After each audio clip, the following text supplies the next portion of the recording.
Yang pertama ada latar belakang.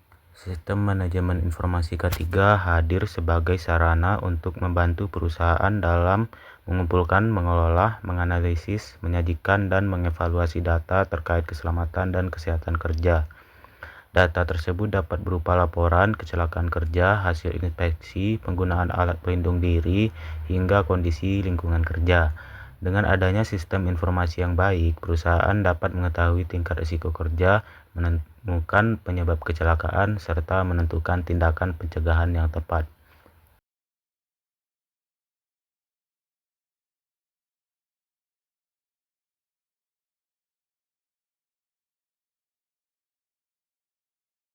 Selanjutnya ada pengertian SMK 3.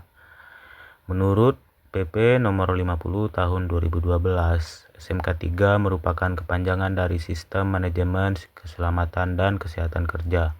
Ini adalah sistem yang terstruktur untuk mengelola risiko K3 di perusahaan secara menyeluruh dan sistematis. Sebagai bagian integral dari sistem manajemen perusahaan secara keseluruhan.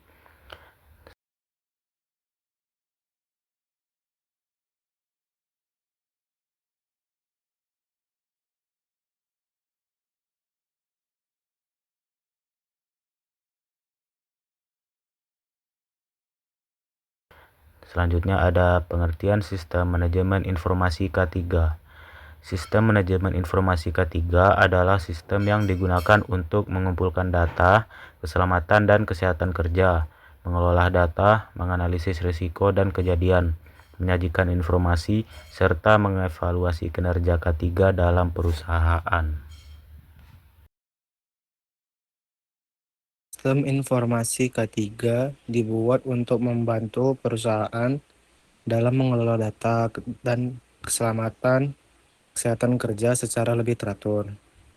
Tujuan utamanya adalah untuk mengurangi terjadinya kecelakaan kerja, mempermudah proses pengawasan K3, serta mendukung manajemen dalam mengambil keputusan yang tepat. Selain itu, sistem ini juga bertujuan untuk meningkatkan rasa aman dan nyaman bagi para pekerja selama berada di lingkungan kerja.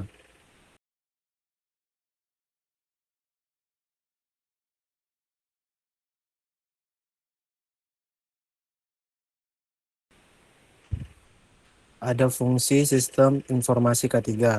Sistem informasi K3 memiliki beberapa fungsi penting dalam perusahaan.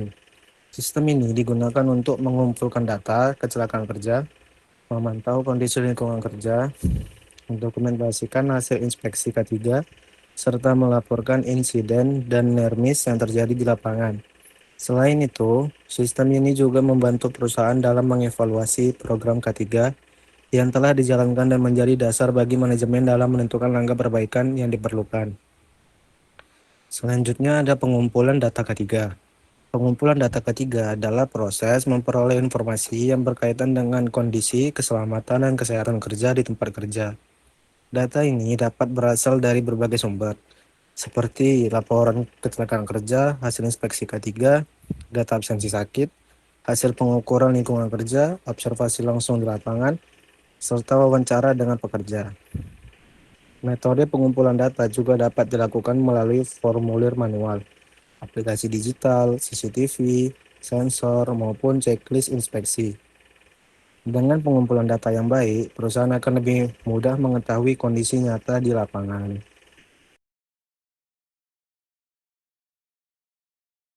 Pengolahan data ketiga. Data ketiga yang sudah terkumpul perlu diolah menjadi informasi yang lebih mudah dipahami. Pengolahan data dapat dilakukan dengan cara mengelompokkan jenis kecelakaan, menghitung jumlah insiden yang terjadi, membuat tabel dan grafik, serta menyusun laporan bulanan. Tujuan pengolahan data ini adalah untuk mempermudah analisis, mengetahui pola kecelakaan yang terjadi, dan menentukan tindakan perbaikan yang sesuai. Selanjutnya ada analisis data ketiga. Analisis data ketiga merupakan proses menilai data tayang yang diolah untuk mengetahui penyebab masalah dan tingkat risiko di tempat kerja. Melalui analisis ini, perusahaan dapat mengetahui penyebab kecelakaan yang paling sering terjadi, area kerja yang paling berisiko, frekuensi kecelakaan, serta tren peningkatan insiden dari waktu ke waktu. Metode analisis yang dapat digunakan antara lain statistik sederhana, diagram Pareto, fishbone diagram, dan risk assessment. Hasil analisis ini sangat penting untuk menentukan langkah pencegahan yang lebih efektif. Selanjutnya ada penyajian data ketiga. Penyajian data ketiga dilakukan agar informasi keselamatan kerja dapat dipahami dengan mudah oleh manajemen maupun pekerja. Data dapat disajikan dalam bentuk grafik, tabel, dashboard, poster K3, atau laporan bulanan. Dengan penyajian yang baik, komunikasi mengenai kondisi K3 menjadi lebih jelas. Kinerja keselamatan kerja lebih mudah dipantau dan kesadaran pekerja terhadap pentingnya K3 dapat meningkat.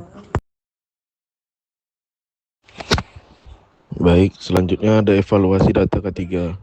Evaluasi data K3 adalah proses menilai sejauh mana program K3 yang dijalankan telah berjalan efektif. Evaluasi ini dilakukan untuk mengetahui keberhasilan program K3, menentukan tindakan perbaikan, dan mengurangi risiko kecelakaan di tempat kerja. Contoh pertanyaan evaluasi misalnya, apakah angka kecelakaan sudah menurun, apakah penggunaan APD semakin meningkat, dan apakah pelatihan K3 yang diberikan sudah efektif atau belum. Dari evaluasi ini, perusahaan dapat memperbaiki program K3 agar lebih optimal. Berikutnya ada contoh sistem informasi K3.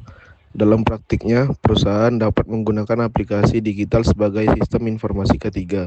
Melalui aplikasi ini, perusahaan dapat mencatat kecelakaan kerja, melaporkan NIRMIS, memantau penggunaan APD, dan membuat laporan secara otomatis. Dengan sistem seperti ini, data menjadi lebih akurat, pelaporan menjadi lebih cepat, dan risiko kerja lebih mudah dikendalikan karena informasi dapat dipantau secara real-time. Selanjutnya ada manfaat sistem informasi K3. Sistem informasi K3 memberikan banyak manfaat bagi perusahaan.